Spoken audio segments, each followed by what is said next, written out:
Assalamualaikum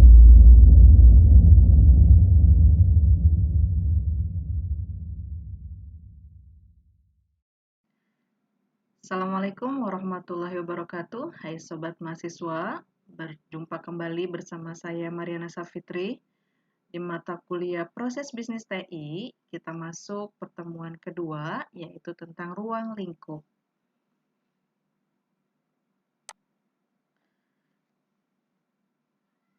Dalam ruang lingkup ini ada beberapa poin ya yang akan kita bahas, mulai dari integrasi proses bisnis, kemudian standar proses bisnis, analisa prosedur bisnis berbasiskan TI, dan riset bisnis. Ya. Yang pertama kita bahas adalah tentang integrasi proses bisnis. Integrasi proses bisnis bisa dikatakan sebagai sebuah metodologi untuk melakukan efisiensi perusahaan melalui penerjemahan visi ke dalam bentuk strategi dan action. Kemudian diartikulasikan ataupun diwujudkan dalam proses bisnis perusahaan terintegrasi. Dengan kata lain, penggabungan beberapa proses bisnis menjadi satu terintegrasi. Ya. Selanjutnya ada latar belakang analisa proses bisnis berbasis TI. Di sini ada efisiensi. Beberapa proses bisnis digabungkan menjadi satu proses yang terintegrasi, tentunya berdampak pada pengurangan biaya, kemudian juga mempercepat proses, serta mampu meningkatkan produktivitas kinerja dari karyawan. Ya. Selanjutnya persaingan. Persaingan instansi lain dengan konsep proses bisnis yang terintegrasi, sehingga integrasi harus dilakukan untuk bersaing menuju ke era yang lebih maju, guna bersaing dengan instansi yang lain. Selanjutnya ada perkembangan dari teknologi, di mana semakin berkembangnya TI, sehingga integrasi proses bisnis semakin lebih mudah dilakukan. Di sini sebagai contoh, ya, yang konvensional biasanya kalau kita mau setor uang di bank, gitu ya, kita harus ngantri ke teller. Namun dengan proses bisnis terintegrasi, di sini sudah ada fasilitas di mana mesin ATM yang bisa untuk setor maupun tarik tunai, ya. Jadi tidak mesti atau tidak harus datang ke teller untuk menarik atau mengambil uang ataupun untuk menabung, tapi cukup dengan kita mendatangi mesin ATM.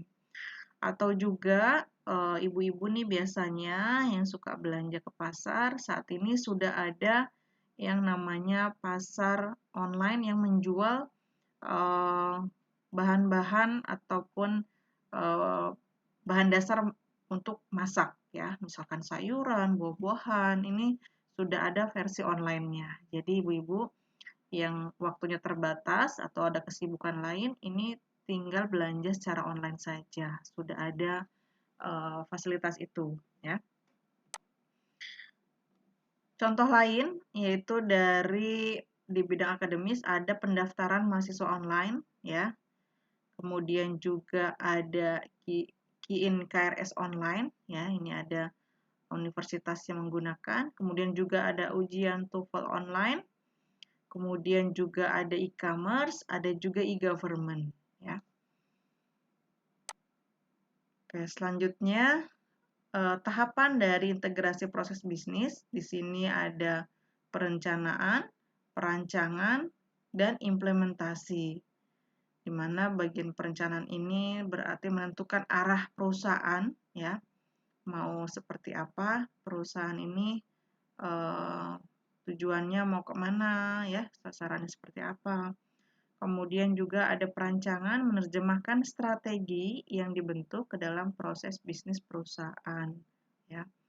Jadi ada strategi, kemudian diterjemahkan, ya, ke dalam proses bisnis.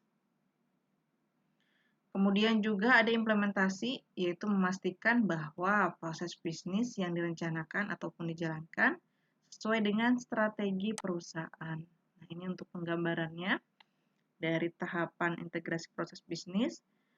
di mana ada perencanaan, perancangan penerapan. Nah, untuk perancangan di sini mulai dari pemetaan dan analisa perbaikan, kemudian ada solusi global dan ada juga solusi detail.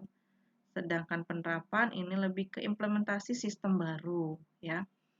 Bagaimana dengan outputnya? Di tahapan perencanaan, outputnya ada gap assessment, adanya model bisnis, adanya persiapan proyek. Bagian tahapan perancangan yang menjadi output adalah proses bisnis saat ini, kemudian kinerja perusahaan saat ini, kemudian juga inisiatif perbaikan atau solusi, dan detail solusi.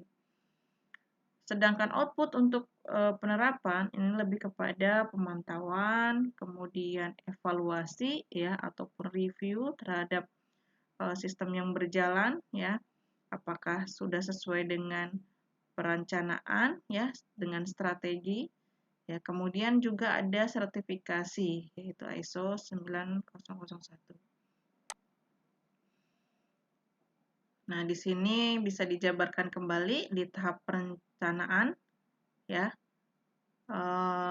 Adanya tadi aktivitas assessment, pembuatan bisnis model, penentuan objektif proyek, dan kebutuhan proyek.